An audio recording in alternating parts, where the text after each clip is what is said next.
Tribes, nomads, and settled communities. Tribal societies. Tribes and individuals who don't take after standards and around societies. Point 2. Most of the tribes are independent or agribusiness. Other were headers and seekers gatherers. Point 3.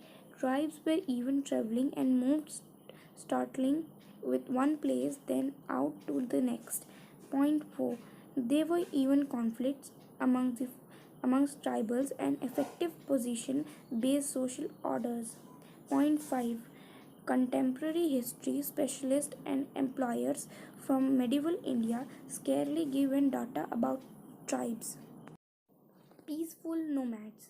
The peaceful wanderers moved starting with no one place then into the next with their crowd of creatures. Point 2. They made due to on drains items and traded ghee, fleece and so on with the ranchers and greens fabric, utensils and so on. Point 3.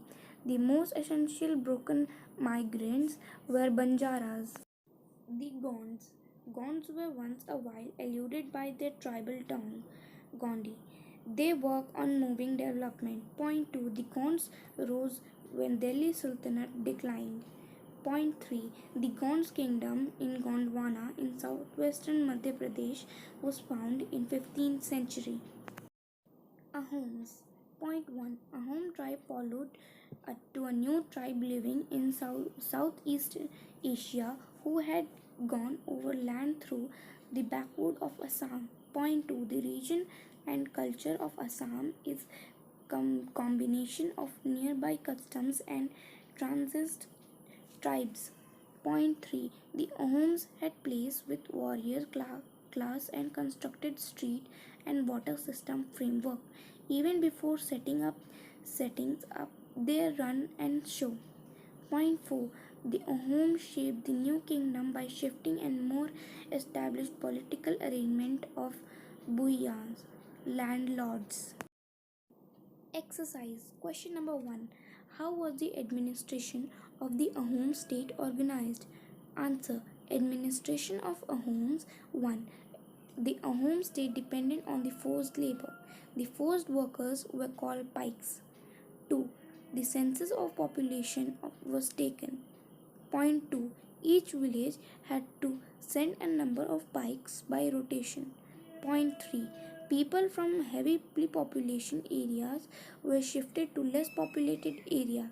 Ahom clans were thus broken up. Point 3.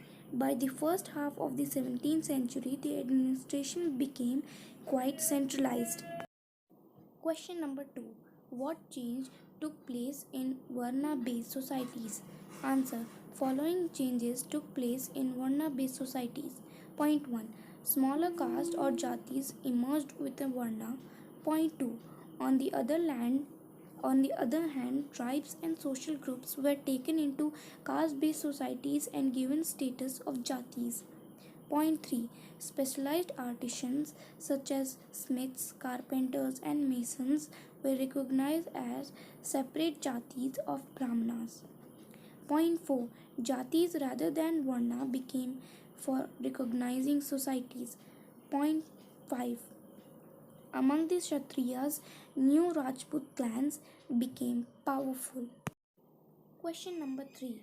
How did tribal societies change after being organized into a state? Answer. Changes in societies. 1. Emergence of large state changed the nature of tribal societies. 2. Equal societies gradually not divided into unequal social classes.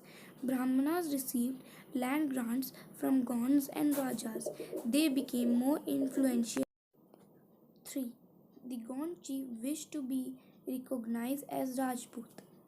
Aman class, the Gond Raja of Gujrat Katanga, assumed the title of Sangram Shah. His son Dalpat married Princess Durgavati. 4. She was daughter of Salbaham and Chandel Rajput of Mahoba. Question number 4. Were the Banjaras important for economic? Answer. Banjaras were very important for the economy. They were traders, nomads, and controlled the trade commerce. They played an important role in transporting grains to the city market. They usually brought the grains where it was cheaply available and carried it to the places where it was dearer. From there, they again reloaded their oxes and with anything, and they could be profitable sold in other places.